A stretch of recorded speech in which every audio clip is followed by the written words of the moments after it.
School. This seminar is part of the Ash Center's Global Challenges to Democracy series. It's a series in which we bring leading, distinguished comparative politics scholars from around the world to talk about democracy, its current predicament, and what we can learn about making it better, more durable, and more resilient. This seminar series is organized jointly with my colleague Enilda Gonzalez, who is also an assistant professor here, as well as Melissa Dinello and Daniel Weierman, who help us put the whole series together. So today we are really pleased and honored to have Professor Ashutosh Varshney, who is the Saul Goldman Professor of International Studies and the Social Sciences and Professor of Political Science at Brown University. He was also the founding director of the Saxena Center for Contemporary South Asia, which he led for many years. Previously, he taught at Harvard and the University of Michigan at Ann Arbor. He has written some very influential and important books, including Ethnic Conflict and Civic Life, Hindus and Muslims in India, Democracy, Development and the Countryside, Urban-Rural Struggles in India, Battles Half Won, India's Improbable Democracy, and India in the Era of Economic Reforms, as well as Collective Act Violence in Indonesia. He's won a number of important prizes, including the Guggenheim and Carnegie Fellowships, and the Gregory Lubbert Award, which is the best book award in comparative politics, awarded by the American Political Science Association. It's no exaggeration to say that he's both one of the leading comparative politics scholars of democracy and one of the most distinguished scholars of South Asia, modern South Asia and India. With that, Ashu, thank you for coming. We are really happy to have you here and look forward to hearing whether India's democratic exceptionalism has ended. Thank you. Thank you. Thank you.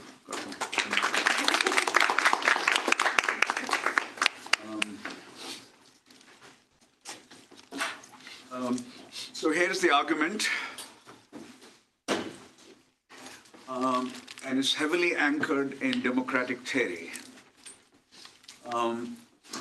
The first thing we ought to note, which is there in the title, talk, that democracy theorists have long recognized, and I'll give you snippets of that India's democracy was historically exceptional, especially given its level of income. The correlation between income and democracy is positive and very high. And I'll give you the exact statistical measurement that we have, or the best statistical measurement we have. But this claim, I would argue, applies only to electoral democracy. India has functioned historically less well as a liberal democracy, and I will explain what these concepts stand for. But over the last decade or so, 2014 onwards, the electoral and liberal aspects of democracy have developed a deep conflict in India. India's electoral democracy, on the whole, remained quite vibrant, but the liberalism of its polity declined precipitously. This problem is widely now described as or conceptualized as democratic backsliding, and I will argue that it's rooted, this backsliding of the last 10 odd years is rooted in an ideology, or in the ideology which has ruled India since 2014. And the ruling party, the BJP, has received widespread electoral support for it in 2014 and 2019, though not in 2024. Its ideology, the ideology of the ruling party, which also rules either single-handedly or in coalition,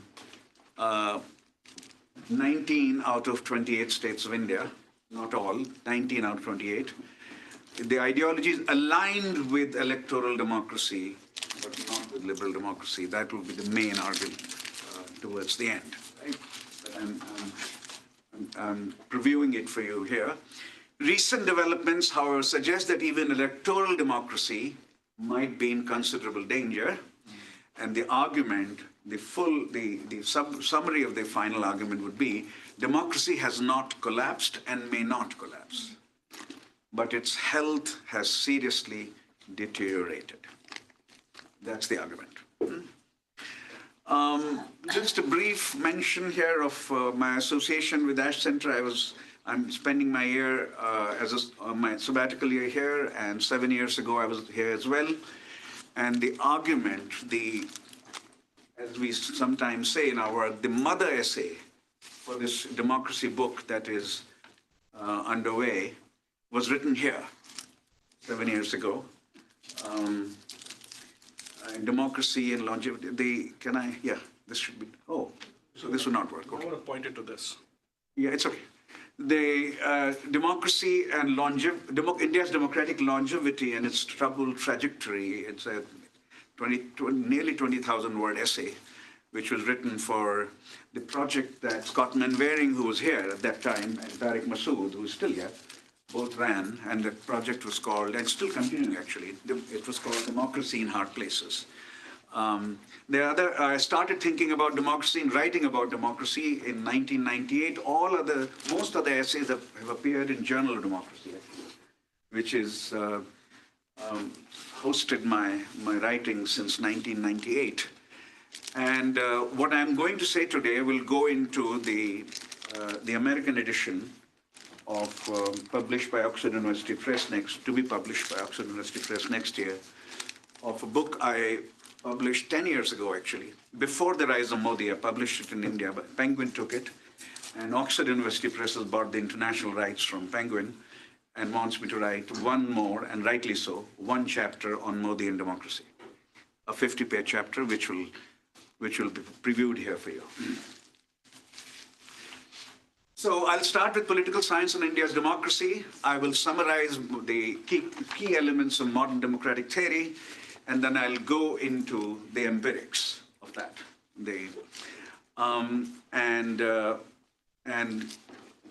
Say something which is theoretically, not only theoretically relevant, but empirically measured. So let's see how that goes. Here is political science and India's democracy. The first major scholar to note that something exceptional was happening was Barrington Moore. In 1966, this is what he wrote in the famous book, which is still read widely, Social Origins of Dictatorship and Democracy.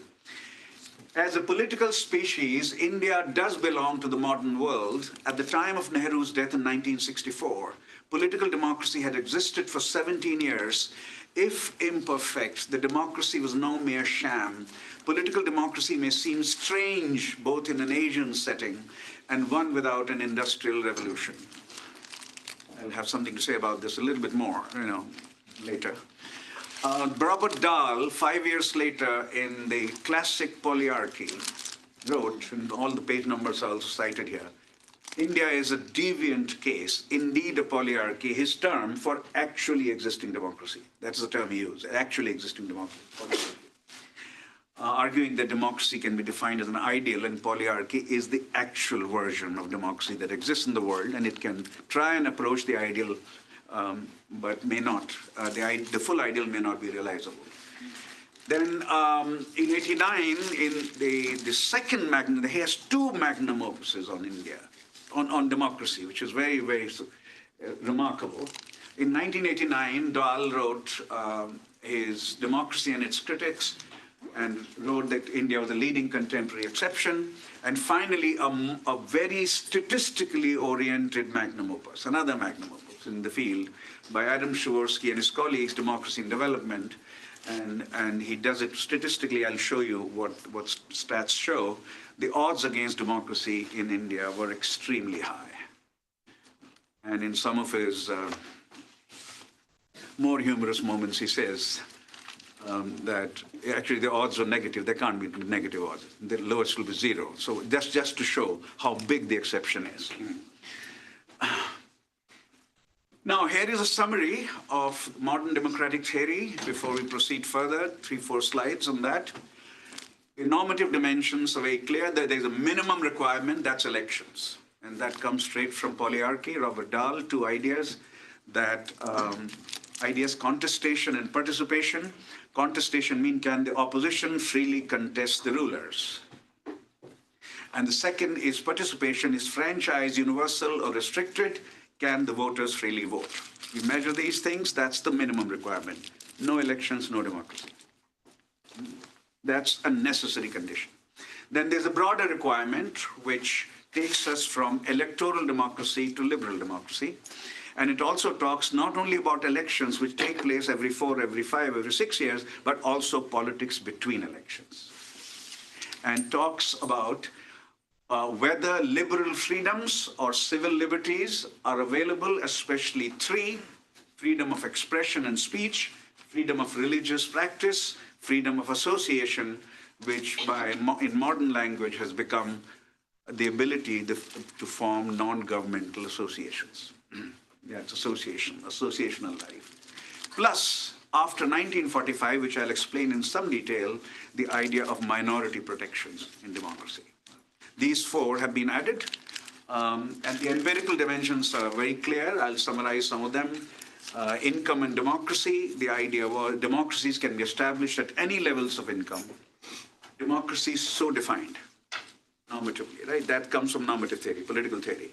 The conceptual apparatus is provided here, and then empirically what happens is covered at least under 2 very big ideas in empirical democratic theory, which is the democracies can be established at any levels of income, but they survive generally at high levels of income. Point number 1. Point number 2, who votes? The richer and the more educated the voter, the higher the odds of voting. Unless voting is compulsory, which very few advanced democracies have. Australia does. So from the electoral to the liberal, those who are political theorists here might, have debated for a long time what is liberalism. I'm not getting into the question of whether we only have, as human beings, situated selves or unencumbered selves. And that's a big debate. It's a very fascinating debate. I'm an empirical scholar. I take from political theory something that is very usable. We all empirical scholars from political theory take something that might be usable and measurable. And that is what it is: freedom of expression, freedom of association, freedom of religious practice, and minority rights. The question is, why are they important? And here is the argument. Once the minimum and necessary criteria of contestation and participation are satisfied, a democracy can attain higher quality, meaning it can become deeper. If liberal freedoms between elections are available, namely, if citizens are free to speak, free to associate, free to practice their faith. Thus, we cannot have a democracy without free elections. But democracy is not equal to elections. A democracy is deeper and more meaningful if non-electoral dimensions of freedom, not simply free vote, are also available. You might want to think, is there a connection between the two? That's been debated too. I'll get into that if necessary, but just take it from me that this is that liberal conception of democracy takes us towards the non-electoral periods of our life as citizens as well. This is Varshney. This is actually Dahl's Democracy and Its Critics, and based on that, but this is Varshney, you can say. Now, here is the special case of minority protections.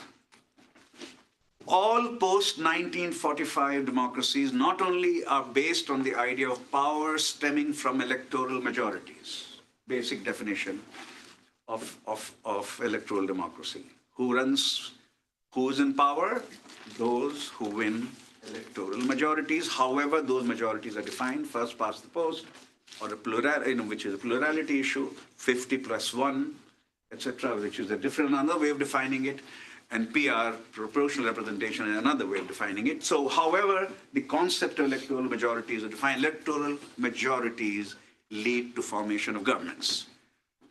But they also now, after 45, based on minority protections, which is a requirement of liberalism after 1945. This will be very important to understand. It is not in classical liberalism of John Stuart Mill. It's not. Minority protections. This term does not appear in all of his work. Majorities can protect themselves by their numerical weight. Minorities don't have the numbers, hence minority rights constitutionally or legally protected in modern democracies. Without minority protections, democracy can become a brute majoritarian force. Example. And the most important example was not Jim Crow American South, which I've been studying it for some time and I've written about now, published something on it, But Nazi Germany is the biggest, is a turning point in the evolution of democratic theory. Carl Schmitt, a leading German legal and political theorist of the 1920s and 30s, who ended up joining the Nazis, drew a distinction, a very famous distinction between democracy and liberalism. Democracy was about the expression of majority wishes. Liberalism meant protection of individual freedoms and minority rights. And he argued Jews in Germany would be protected under liberalism but not under democracy if the German majority wanted their rights taken away. Please consider this is a very, very serious point. And this distinction was given up after the anti-Jewish horrors of Europe in the 1930s and 1940s. All post-1945 democracies tend to have rights for the religious, racial, or ethnic minorities built into their political fabric. If they don't, they might not be undemocratic, assuming they have free elections, but they are less democratic than they could be. They could be electoral democracies, but not liberal democracies. That's the point, right? Now, let's get to the data. This brief summary of theory, and let's get to now India's electoral vibrancy. Since 1952, 18 national elections, 392 state elections. Power has changed hands 8 times in Delhi and tens of times at the state level. Political scientists don't count state level turnovers anymore. That many times power has changed hands at the state level, but 8 times in Delhi. And I don't have time to go into the very wonderful idea that Samuel Huntington created of 2 turnover principles, but that 2 turnover principle, which is an indicator of democratic consolidation in his work, that is in the 2 turnovers, there have been 4 turnovers. Sorry, 4 times 8 turnovers. In 1952, in the first elections, 81 million votes were cast. In 2024, nearly 642 million votes were cast, including nearly half, very nearly half by women. Turnouts in India are now routinely in excess of 60%, including 66.3% in 2024 last year. Modi has won 2 of the 3 most highly participatory elections, 2014 and 2019. In 2024, this should be 24, he won a plurality, not a majority. 65% plus is not easily achievable in democracies if voting is voluntary. Very few achieve that. India is 65% plus now in terms of participation in voting. This is very high internationally. And Mr. Modi has won 2 of those elections with a majority and 1 with a plurality, not a majority. So they fell short of a job. And that will play a role later in the argument. And even today, out of 28 state governments, 9 are not run by the party that rules in Delhi. And that party actually is a minor player, a very minor player in some of those 9 states. Until 1989, following mainstream democratic theory, the richer and more educated citizens used to vote more than the poor and the less educated. Since 1989, defying democratic theory, the poor and the less educated have voted as much as, if not more than, their more fortunate co-citizens. This the scholars now call a plebeian turn in Indian democracy. Defying, this is not something you can apply to America, it's not something you can apply to Western Europe. The poorer citizens of the West tend to vote less than the richer citizens. And that's been turned on its head in India over the last 2.5 decades, more than that, 3 decades. Now, this is something I've created on the basis of VDEM, which is the primary source of statistical data today. It's not flawless, and I'll tell you how I'm working on some of the flaws as they apply to India, but a measurement issue. But let's first go through what the data says, and this is generally correct. So this is electoral democracy of India compared to some, I just started comparing to some regions in the world. So this is the line for Western Europe and North America, the red line, the richest part of the world, historically. This is the line for India, blue.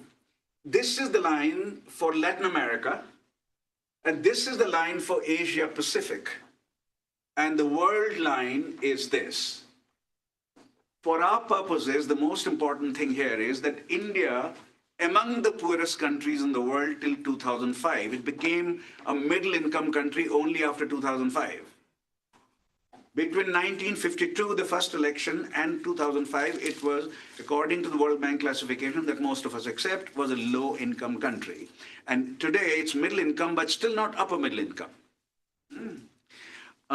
So there's a term called LMIC, lower middle-income country. Still to get to, China is an upper middle-income country, still not a high-income country. The high-income classification cutoff is 14,000 by 2024 prices. Right? China is at 13,008 or so. So upper middle income, it will become high income in the next 2, 3, 4 years. But India will go from lower middle income to middle soon. It's growing very, very rapidly.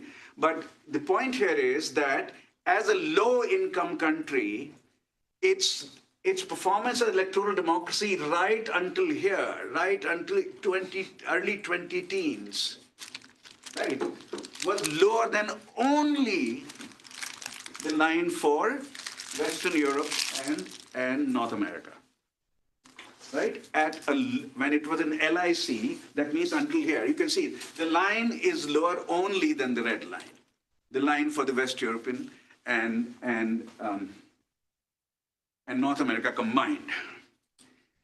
Now, of course, I have made the case that India has functioned less well as a liberal democracy. I can use now the data from VDEM to show you that this is the liberal democracy index. This is the electoral democracy index, and the liberal democracy line is lower than the electoral democracy line. There are two issues here that should not detain us for very long, but should be flagged. One, this line, because the requirements for liberal democracy are more stringent than for electoral democracy, this line is always lower than the electoral democracy. The question is how much lower it is. And in my article for the Democracy in Hard Places, I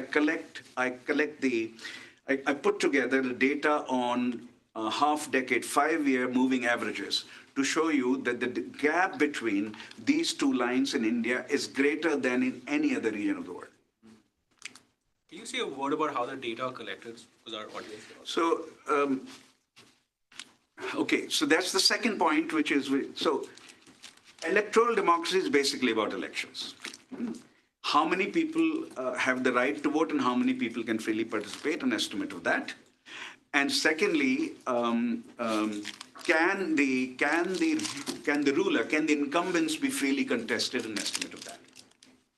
On that basis, you create that. Right. That should be ideally the electoral democracy index. They also add, this is what I said, I'm trying to rework that. They also add freedom of association and freedom of expression in this line. So I have an ongoing debate with the VDEM people. It's not published yet. I said you cannot include it there because that is part of liberal democracy. So in other words, you can see that these lines are, these descents and ascents are looking similar. My claim would be that this descent, this line would be here, not here, if you bring freedom of expression association into the blue line and take it away from the red line, right? Now, this is let's not unless this is a political science class, is it? No, I just want to, I just want to clarify. Like, if it is, then we can go into the weeds of it, which are important, right? No, but it shouldn't be called weeds, right? Important measurement issues, yeah. Students may be interested in just like where the data come from, meaning experts provide estimates. Right. So VDEM is the largest agency for democracy data today in Sweden. It puts together experts from every countries, data such as turnouts. There is not much judgment required there, though some might be required, but the role of judgment is very small. The data on whether you can freely contest the ruler, There is much more judgment required there, but yes, you can also look at laws, what kind of laws are existing, right, and how they apply it. So, but judgment is greater judgment on that than on electoral, than on voting, right, per se.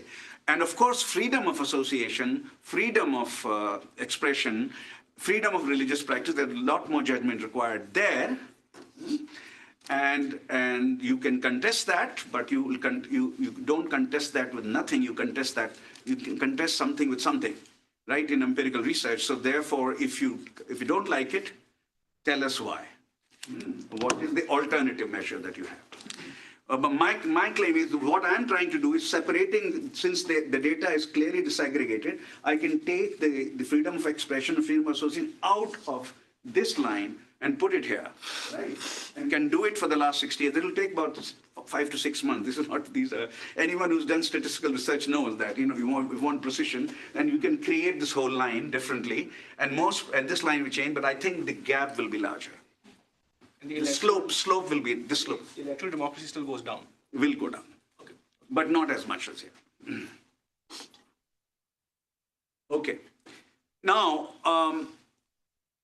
what is the basic claim about India being the most exceptional democracy? Some of the greatest democracy theorists I laid out for you, but statistically this was measured by Adam Przeworski and his colleagues, right? And here is the argument. The data set is basically a comparison of electoral democracies from 1950 to 1990. 141 countries were covered. Income turned out to be the best predictor of democracy, but not the only one.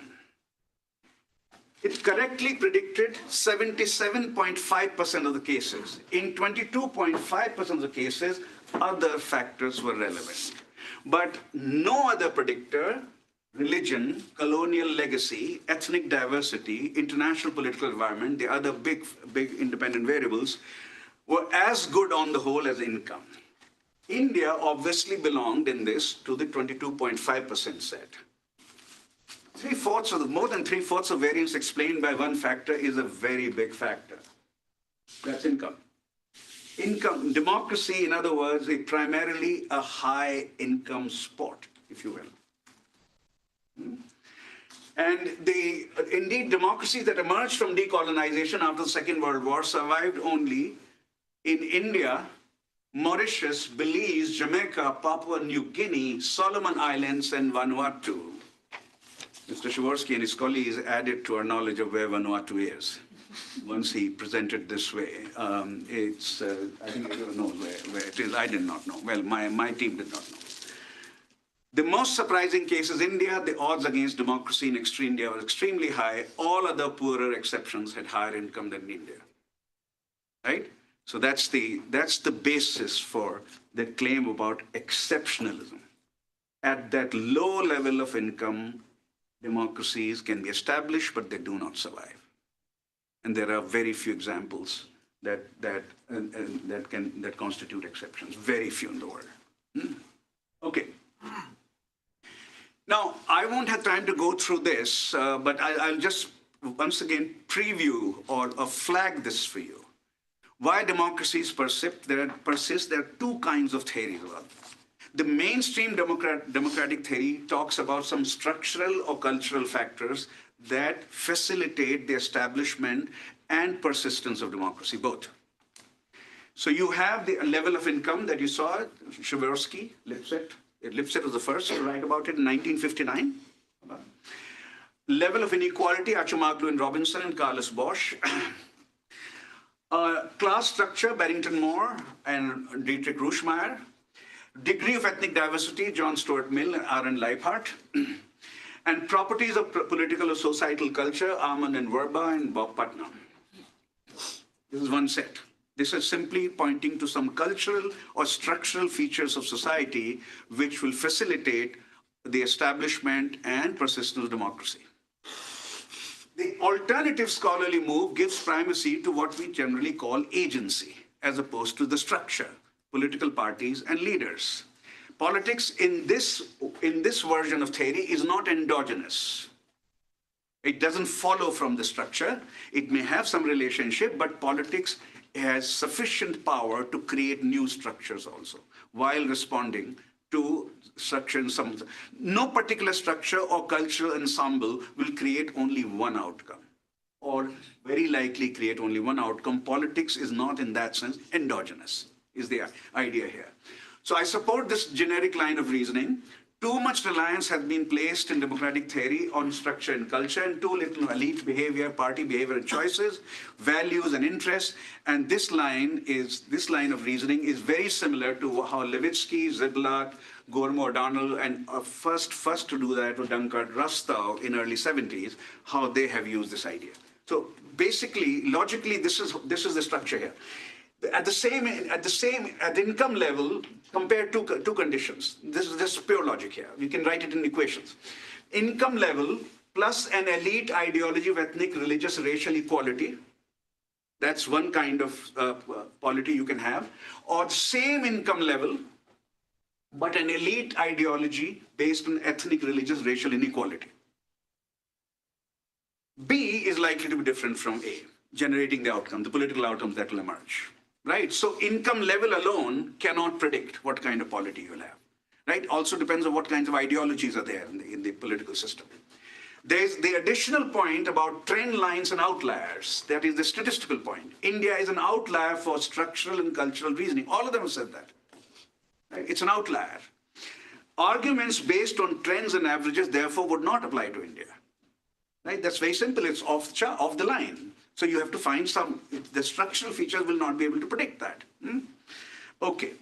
Now, if it's elite driven, which is what I'm arguing, then you can think about India, in the interest of time, let me just say, you can think about India in three periods: Indian history of democracy since 1947, the early period, then after the emergency till 2024, to 2014, and after 2014. Let me not give you a whole detail of the which might be necessary in writings as I mentioned them, but just for the sake of this seminar, let me just move on to the elite ideologies and party politics of the most recent period, which is where I've claimed democratic backsliding has taken place, which is where most scholars have claimed that. I'm not the only one.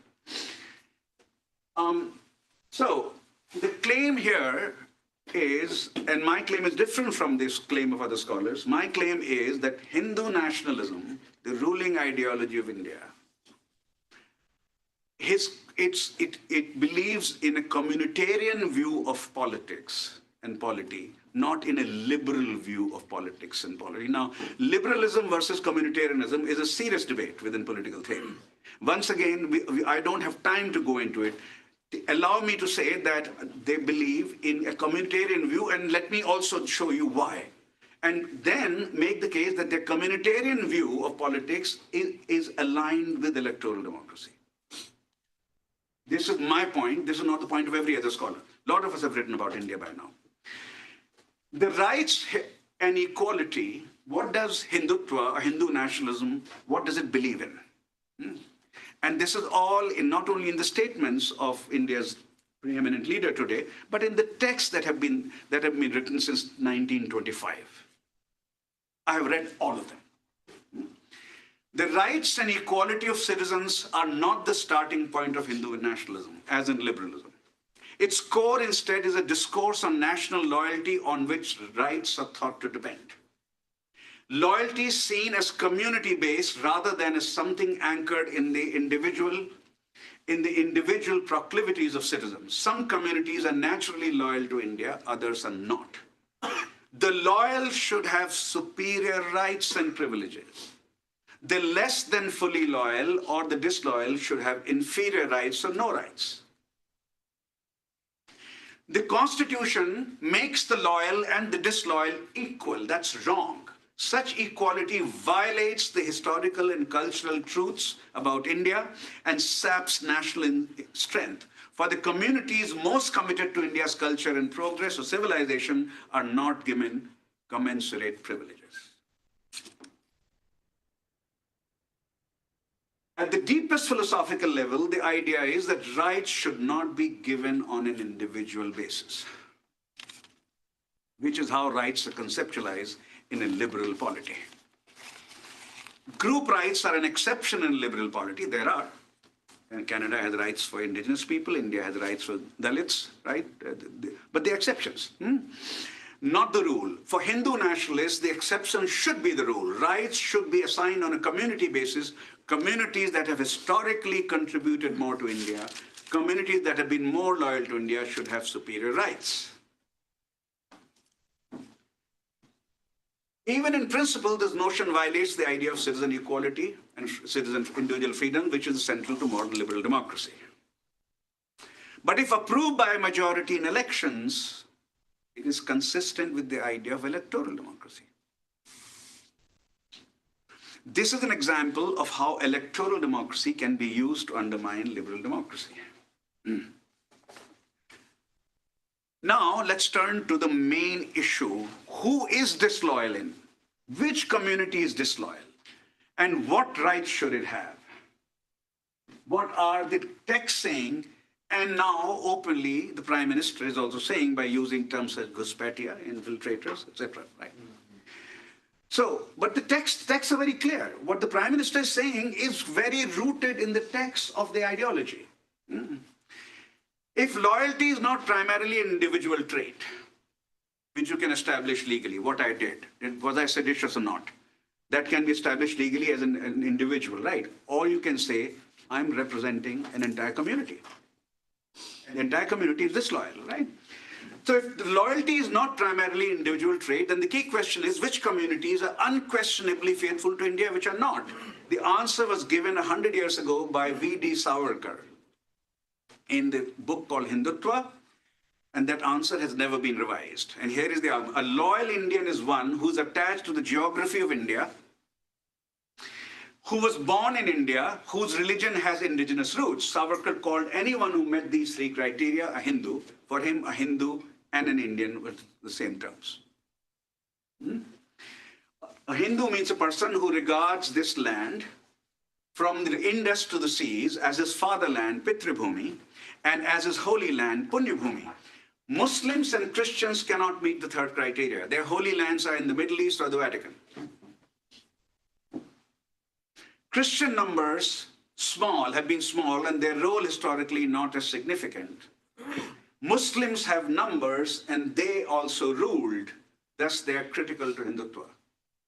Muslims are 14% of India today. Muslims were 25% of India before 1947, before the formation of Pakistan. Every fourth Indian was a Muslim. It was not a majority of India. And now, at this point, it's 14 to 15%. It's 14.3% or 4% in the last census. Let's see, the next census is next year. Let's see what the numbers are. Along with this, the texts also say the following. India's colonization did not begin with the British capture of Bengal in 1757, which is the way the scholars have approached this matter. Historians believe, or mainstream historians thus far believe, that India's colonization began in 1757, and the British ruled India for roughly 200 years, 190 years. According to the Hindu nationalist texts, and there is some precision is not the main point there, the idea is the main point. According to some, the colonization began more than a millennium earlier when Muhammad ibn al-Qasim led forces of the Umayyad Caliphate to conquer Sindh, then a kingdom in northwest India, now a province of Pakistan, in the year 1711. Arrival of Muslims as soldiers and capturers of power, right? That is the beginning of colonization, not the British arrival. Later came the raids of Mahmud of Ghazni and the establishment of Delhi Sultanate. And in the text, they say it starts with the Delhi Sultanate. That's why you get the idea. This famous speech that Prime Minister Modi made to the two houses of legislature in 2023, the Senate and the House, he talked about, this is a phrase he's used a lot, 1,000 saal ki gulami, 1,000 years of slavery or colonialism. That begins basically here, Delhi Sultanate. And certainly the most disputatious or most controversial period is the Mughal period, 1526 to 1757. Muslim princes, the argument is, and clerics humiliated Hindus by forcing them to convert and by destroying Hindu temples, which some of those sites later used for mosques. And in the final and most recent act of Muslim treachery, quote unquote, they broke up India. In 1945, Pakistan emerged from a united British India. What did India do after independence, even after Pakistan was established and broke away from India? Instead of punishing India's Muslims for their disloyalty, the texts say, for the birth of Pakistan and for the acts of Muslim rulers of the past, the leaders of India's freedom movement, its constitutional framers, protected them. The constitution makers said those Muslims who remained in India deserved the same rights as other citizens, and those who, how Pakistan is handling its minorities, Hindu minorities, has nothing to do with how we should handle our minorities. Our principles are different. I will not go into some of the details of this argument, but for Hindu nationalists, this is the idea that Muslims were given the same rights as Hindus, even after the formation of Pakistan. The act of final treachery is basically tushtikaran, appeasement. The constitution must be revised to restore Hindu primacy. And beyond this constitutional project, there is this societal project. And here is the summary of the societal project. If the rise of Islam and Hindu decline in India are two sides of the same coin, what would a Hindu restoration mean? Rebuild magnificent Hindu temples, buildings, and statues, and also attack historic Muslim influences in India and its culture. Alter the names of buildings, cities, and roads. India's arts and architecture, films and music, literature and thinking must be purged of the corrupting Muslim influences. Hindu India cannot be itself until the symbols of an earlier Muslim-dominated India are erased. I don't have time to go into Indian classical music. How would you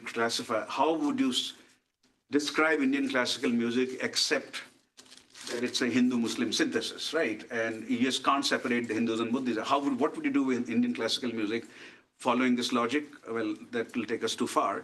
But I gave a lecture at JNU where someone asked this question. I said, well, the logical consequence would be, those who understand music will understand what I'm saying. The logical consequence of this would be that Rag Yaman should be expelled to Pakistan. Figure out what this means, but let me just not go any further with that. For historical reasons, all of these arguments apply more to the north than to the south. They apply partially to the south, more to the north. What has Hindu nationalism already achieved? The legal project. End of Kashmir's special autonomy, India's only Muslim majority state until 2019. It is not even a state anymore. The electoral majority was used to reduce Kashmir, India's only Muslim majority state,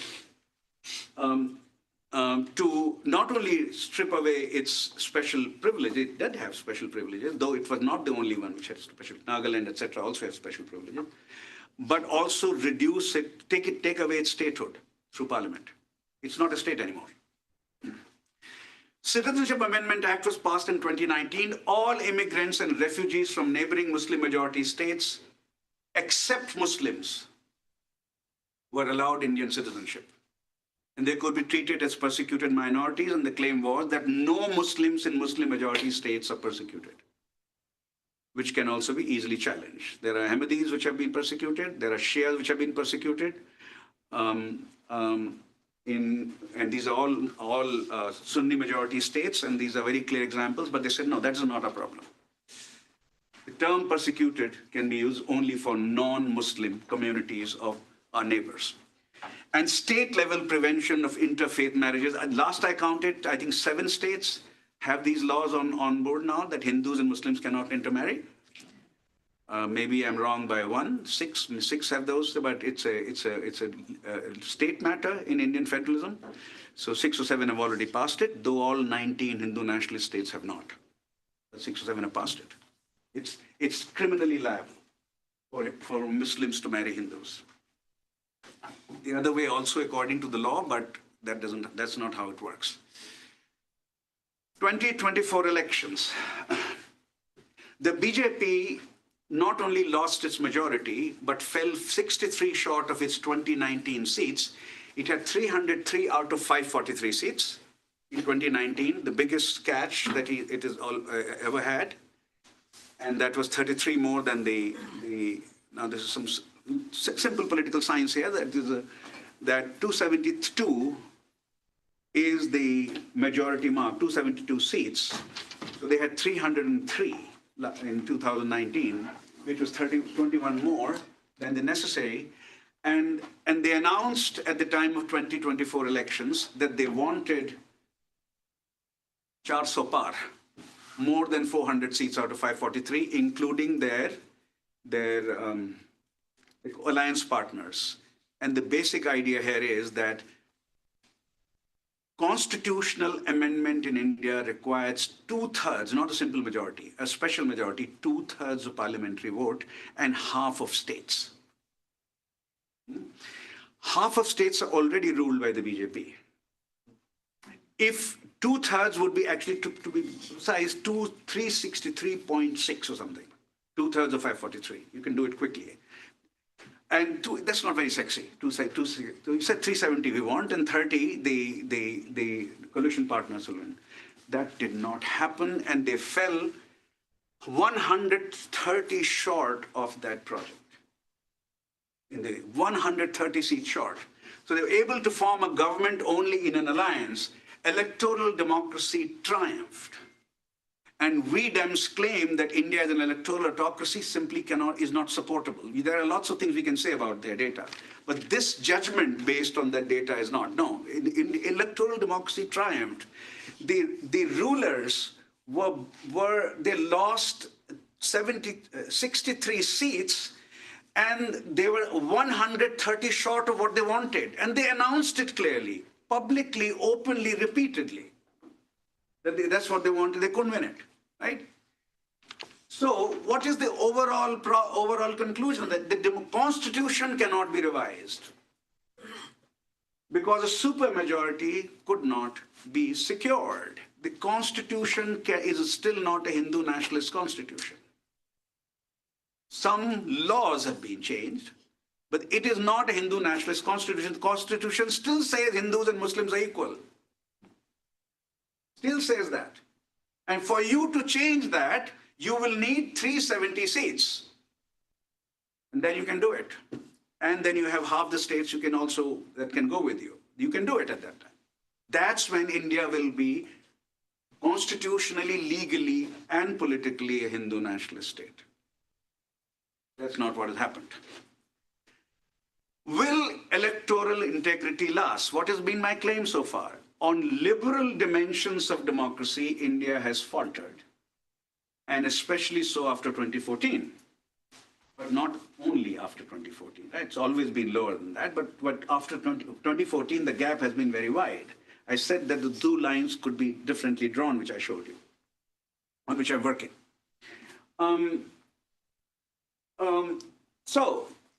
But the claim was that electoral vibrancy of electoral democracy is a concept that could be used. So the question now is, will electoral integrity, electoral vibrancy last? A lot of debate now on whether elections are losing their integrity. Has the journey towards from electoral vibrancy to the erosion of electoral democracy begun? Were Maharashtra and Haryana state elections 2024 free and fair? There is a serious debate that has emerged. Were voter lists manipulated?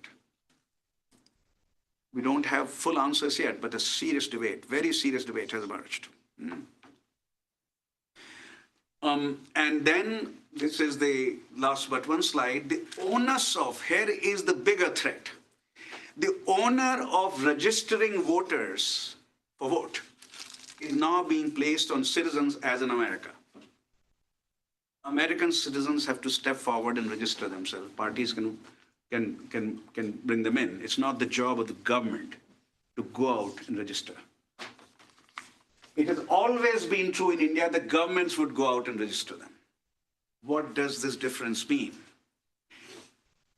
The assumption of India's founding figures was that the poor citizenry would not have the literacy or the wherewithal to step forward and register for voting. The government would therefore reach out to the poor and include them in the electoral rolls. I can describe to you the process. I've watched some of this. Right. There's no fraud there. When the government goes out and tests how many children do you have, how many are 18 plus, etc. And then you say, and sometimes you can randomly check also, right, etc. Up to 20% of India is illiterate. Today, it was 25%, roughly 25% 2011. It could be 18 now. We don't have census data. Illiterate citizens are unlikely to have documents the Election Commission needs, birth certificates, passports, matriculation certificates to prove their citizenship.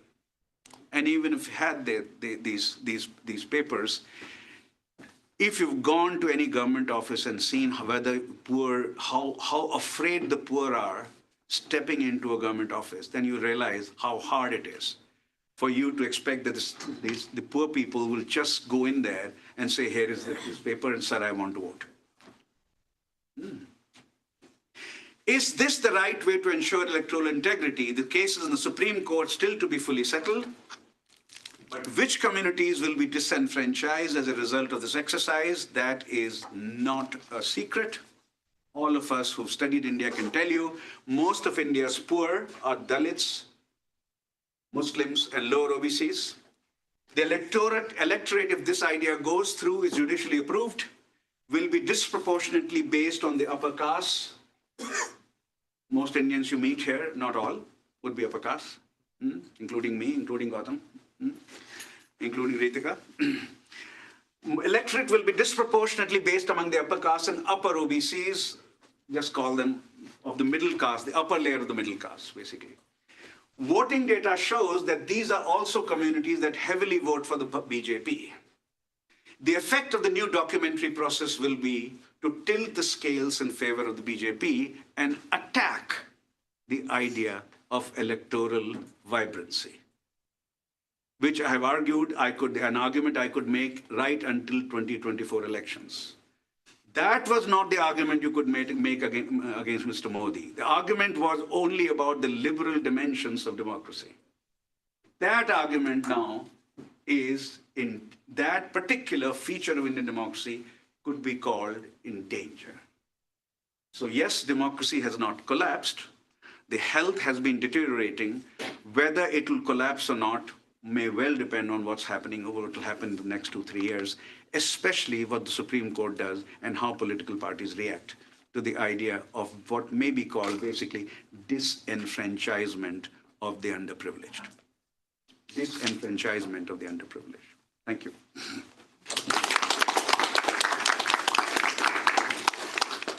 We'll take some questions now. If you could please state your name and your affiliation and your question.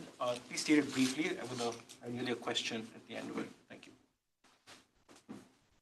So thanks so much, Ashu, for your talk. I really enjoyed it. I have a question about this point you raised about individual rights and the law. Because if what you are saying is correct, then that means that the Hindu nationalist ruling party has basically positioned itself against law itself, because law and order depends very much on the defense of individual rights. And then there's also the Shah Bano case, right, where they're talking about a uniform civil code and that it should apply uniformly to all citizens of India. Plus, then there's also this element of, I guess then if the argument that you're making kind of can be extended to its very end, you would say, well, then the stance that the BJP is taking is basically anti-institutional, because what they're saying is, we are against individual rights, we are against the rule of law, we are against what the courts are going to tell us, right? So it is in that sense a little bit then pushing back against democratic institutions, against democracy itself. Do you have any comments? Yeah, so You want to take two more, Ashok? Yeah. Yes. Yeah, thank you so much for your talk. When you were talking about sort of the difference between the agentic and structural theories and sort of the need to emphasize, the role of elite behaviors in either promoting or backsliding democracy, I was just curious if you could explain a little bit more about the role of minority elites, specifically like Muslim elites in this whole process, sort of how they, I guess, related and responded to like the secular Indian elites that were at the forefront of like democracy in India initially, and sort of whether they engaged in any behaviors that sort of like contributed to this process that you're describing of like or yeah, just like their sort of agentic role in this whole process.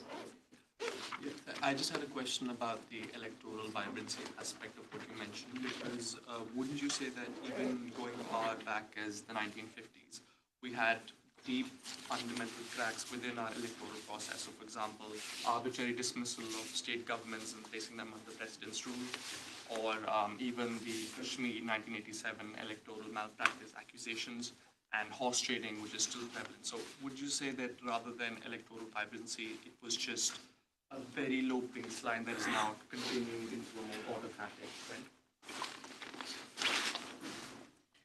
So, Ritika, it is indeed an anti-institutional argument.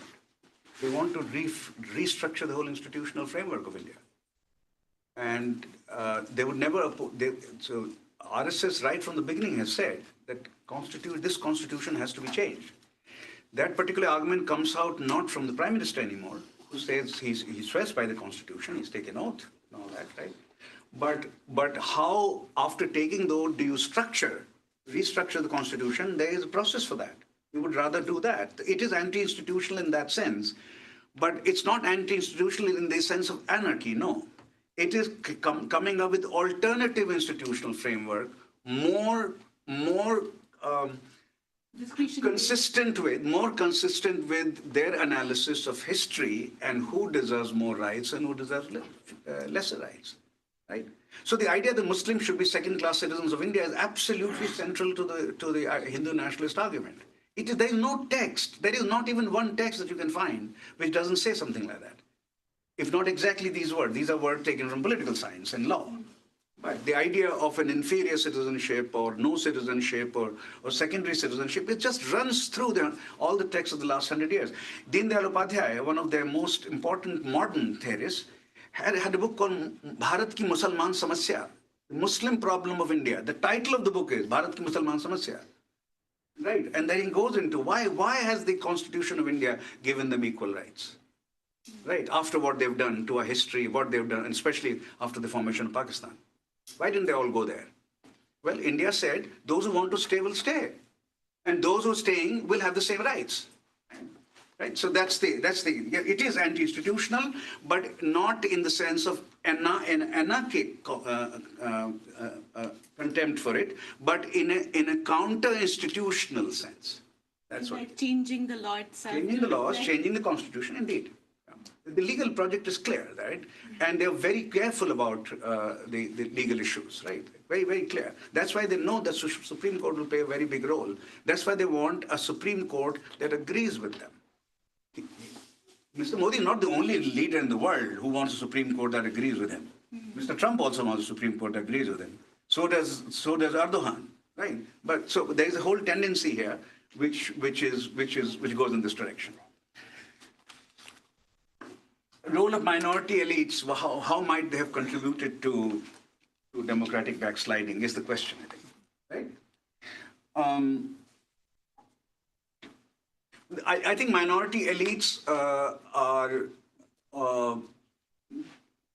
not unified. You can't talk about the Muslim politics of Kerala in the same breath as the Muslim politics of Hyderabad, as the Muslim politics of Bihar or Muslim politics of UP. So it depending on the realities of the state or history of a city. Hyderabad had seriously objectionable Muslim politics for a very long time, right? Very seriously objectionable. I've worked in Hyderabad.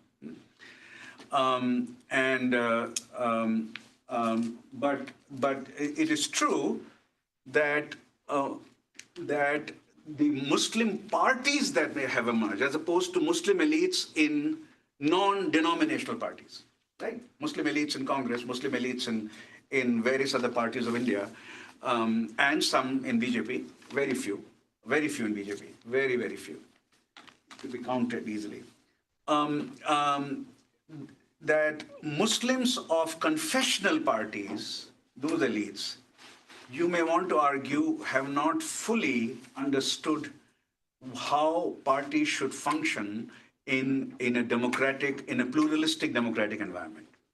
That I will concede, right? But not all Muslim elites. There are Muslim elites of the kind that there used to be Sayyid Shahabuddin at one level. There is somebody called Salman Khurshid on the other. And these are not, they are both Muslim elites, but they're very different. They're very, very different in their understanding of it, right? So yes, and Muslim elites of one confessional party, the Muslim League of Kerala is very different. I've studied that also. It's very different from even the confessional party of Hyderabad. Which is all India Muslim, AIMM, right? This is why am I forgetting the full name? Okay, right. So it says it's actually it's a descendant of the party that was born in 1937 in Hyderabad state under the Nizam. Right. So and it has taken some steps beyond that, certainly. But it was very objectionable for a very long time, the party. Not in the current form, I think. Not under Mr. Owaisi, the new Owaisi, not the old Owaisi, the new LSE educated lawyer. Electoral vibrancy. So this is a very good point you're raising. This is not an argument about kind. It's an argument about degree. Are we on a 0 to 1 scale? Where do you put it? Right? Not 0 or 1. Right. If you use the binary framework for analyzing it, though India was not vibrant then. If you use a 0 to 1 framework, right, on the scale, then India was maybe 0.7, 0.8, etc. Then, and India is down to 0.4 now, 0.3. And we can actually do these things statistically. We have to justify why we're calling it 0.4 and 0.6, but we can do it. Right? It's like the way you construct Human Development Index, right? So the concept would be better than the measurement, but the measurement would still say something, right? So that's why. So if you take a binary position, that's how you interpret it, then your skepticism will be very valid. But if you take a scale there, then it's a very different kind of problem, right? It was never one. I think certainly after 1989 or so, it came close to 0.8, 0.9. There were always some constituencies where things were not all right, right? But the number of constituencies where you see that, right? What is happening now is systematic. If you force the citizens to step forward and register for vote, you will have a very different electorate. That's systematic. That is not 5 constituencies in Bengal and 3 in Eastern UP. Not that. But this will be very systematic. Right? This will change the electorate. Yeah. Thank you very much for your fascinating presentation, Professor. I'm Wen Jian, and I'm a PhD student fellow here at Ash Center. My question is that I do believe that the ideology of Hindu nationalism and the elite values is a very important factor for the democratic resilience in India. But just as you showed, this strand of ideology always exists in India for quite long term. And according to your data, the democratic backsliding and the rise of the dramatic rise of Hindu nationalism is a recent story. So do you think there may be some structural factors behind the rise and fall of ideologies? Let's add a couple more, Ashu. Yeah. And then, Thank you, Professor. I'm Nikhil. I'm a first-year MPP student. When we look back at Nazi Germany, there's this entire idea of the culpability of the citizenry or the culpability of the people in giving its implicit support to democratic backsliding. In your paper in 2022, How India's Ruling Party Rose Democracy, you allude to the idea that the sort of majority is in 2014 and 2019 might have the implicit support of the people. Do you still stand by that idea? Do you believe in that idea? one last one. Hi, Professor. I'm Narinder. I'm recently. I have this question on, like, you talk about structure versus agency in the second part is about how historical determinism almost like there's so much Hindu nationalist ideology, but it leads to some actions. Then where is the agency of like other players? It seemed like it is destined for that. Yeah. Okay. So it's true that Hindu nationalism as an ideology was born 100 years ago in 1925. There are some hints of that in 1880s Bengal. Bankim Chand,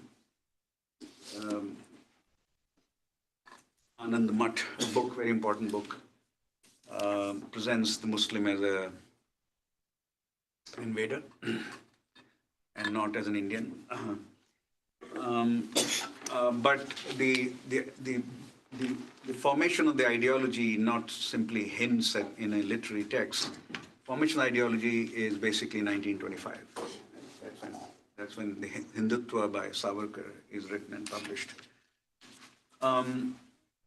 But in the first elections of India, BJS, which was the predecessor party, which preceded BJP, had virtually no seats. One, Sham Prasad Mukherjee, maybe, I think one only or two. But in terms of vote, it had basically 5 to 6% of India's vote for a very long time. And in 1989, it crossed 10. It was 12. And then it soon crossed 20. And by the time Mr. Modi arrives, it's 30 plus.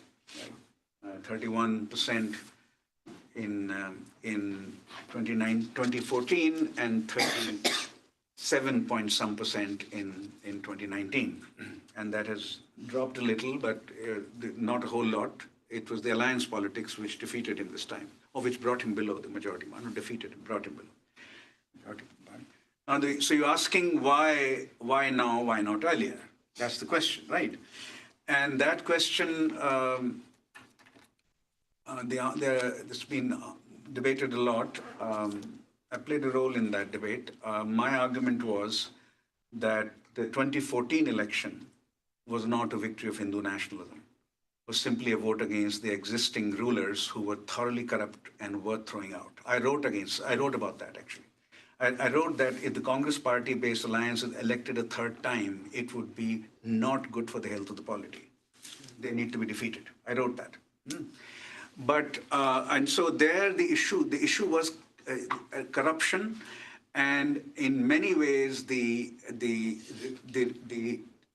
utterly the remarkable but maybe comprehensible, remarkable and nearly undemocratic, nearly is important there, undemocratic reliance on a family in the party, right? And the absence of emergence of alternative leaders, etc. So all of that I said would be further strengthened if they're not defeated in 2014. So 2014 was not a victory of Hindu nationalism. 2014 was a vote against the Congress party. And 2019 was a victory of Hindu nationalism. You can actually see the manifesto. The manifesto makes it very clear that the manifesto of 2014 was not Hindu nationalist. There were even, I've cited in my writings, passages from the election manifesto which talk about equal accommodation of Muslims in India's political and ideological fabric. There are passages there in that manifesto which talk about that, talk about Muslim contribution to Indian culture and history. It's there, right? But 2019 is an ideological platform, and 2014 was an ideological platform, right? They were fought on the basis of ideology. 2019 was when electoral democracy legitimated Hindu nationalism. Right? The argument that I was making, legitimated Hindu nationalism. And 2014 when it did not give them a majority, right? Now the question is why those who study party politics would tell you that parties representing a certain ideology, when they come to power, they are also typically helped by the performance of the existing rulers. Right? So the incumbents were behaving so badly that they got an opportunity, and they got an opportunity to come to power. Once they came to power, then the ideological project began. That's the answer to your question.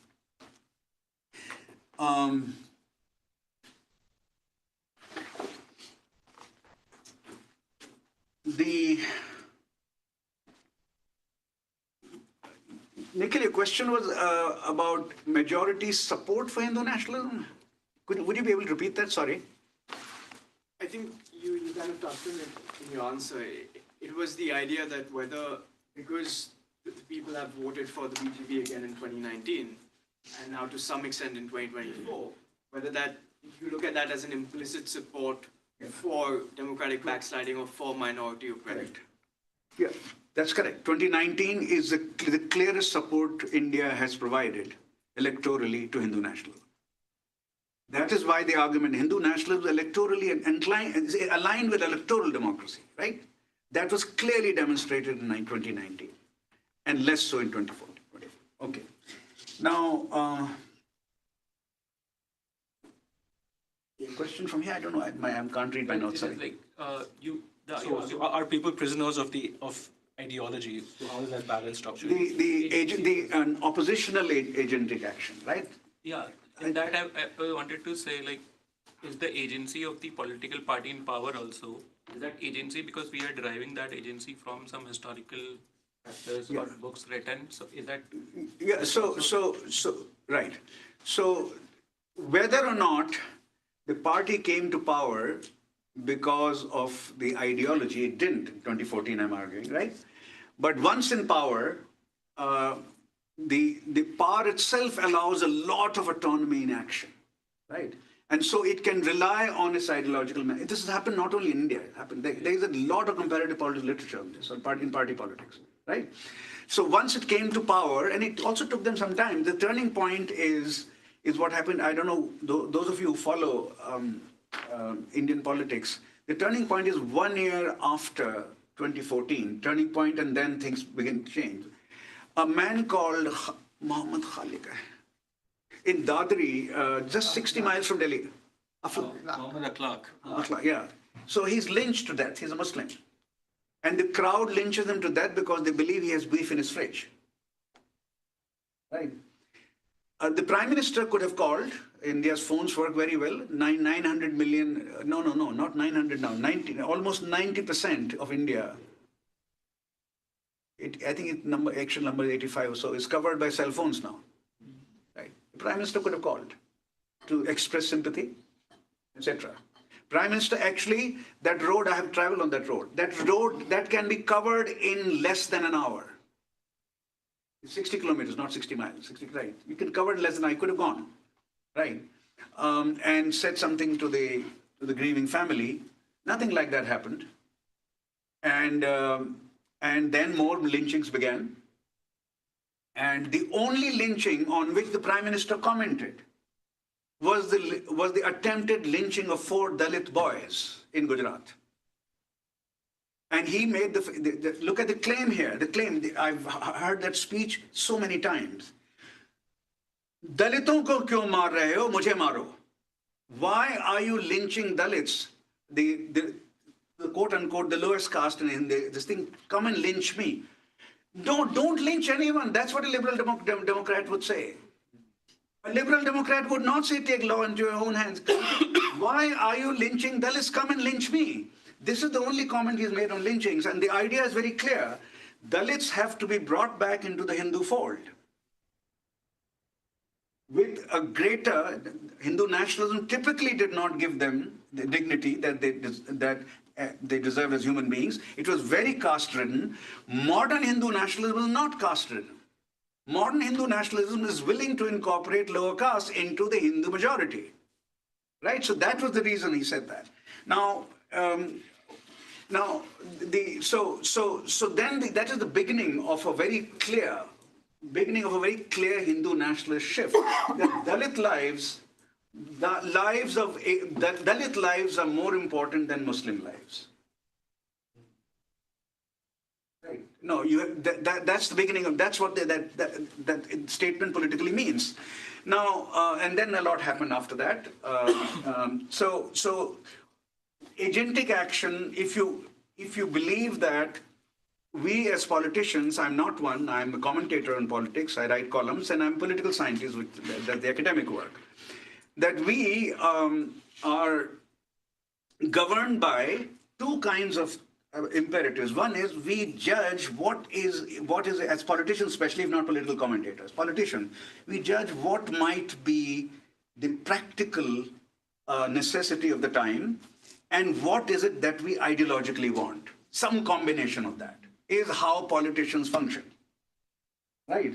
The combination of what is practical but not ideological and what is ideological but not practical, that changes. And any political entrepreneur, any smart politician would tell you that we should switch this combination more towards the ideological side. What we have grown up with, Mr. Modi has grown up in the RSS. He has read all these texts. He cites them. He cites them in beautiful Hindi at times. His Hindi is very, very good, right? So he does all that. So this combination, now opposition elites also have, they are agents, right? They have certain ideas. They're also looking for some combination of the two. And so far, they had partial victory in 2024, but they're not winning again. We have 4 elections next year. 2 southern states where BJP will not go very far, but 2 East Indian states where let's see what happens. If Bengal is won by the BJP, that will yet again be a 2019 kind of situation or makings of that. Right? That would be, I mean, I can explain the logic of that to you. But if Bengal is won, Assam probably would be won. If Bengal is won, that would be yet another 2019, a mini 2019 moment, which can be taken very far. Okay, I think we're out of time, unfortunately, because we're supposed to stop at 1:15. I know there are a few more questions. You can certainly ask Professor Varshney them after we close. But thanks a lot for coming. We have 4, at least 3 confirmed, probably 4 excellent seminars, including the president of the American Political Science Association. She's going to come in the spring. Scholar of China, Ivy Cordova from Notre Dame. So it's going to be a great seminar series, and we hope you will join. If you'd like to hear the more optimistic take of India's democracy, please join my class in the spring as well. And maybe you'll be able to get over the gloom and doom that we have just heard from Ashu. But of course, we want to thank Professor Varshney.